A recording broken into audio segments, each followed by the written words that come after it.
అది పిల్లలు ఎక్కువ మంది స్టూడెంట్లు కానీ స్కూల్కి పోయే పిల్లలు కానీ చదువు అనేది అసలు రెస్పెక్ట్ ఇవ్వకొచ్చిర్రు. అసలు దాని గురించి కొద్దిగా మాట్లాడాలి. ప్రస్తుతం ఉన్న ఈ సమాజంలో పిల్లలు అనేది చదువు అనేది మానేసి మరి చెడు తిరుగులు తిరగడానికి ఎక్కువ అలవాటు పడుతున్నారు. గుట్కా అని, అమ్మాయిలని, జూదమని, అనేక రకాల వ్యసనాలకు బానిస అవుతున్నారు. కొత్తగా డ్రగ్స్ అని అడిక్ట్ అవుతున్నారు.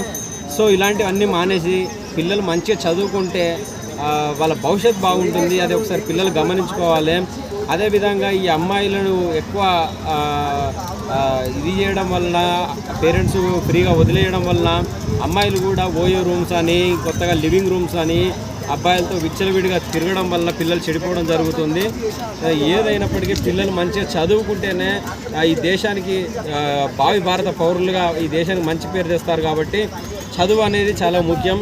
అంబేద్కర్ గారు మన కోసం చాలా కష్టపడి రాజ్యాంగం రచించారు. సో ఏదేమైనప్పటికీ చదువుతోనే మనకు అన్ని సాధ్యం అనేది నేను తెలియజేస్తున్నాను. Thank you.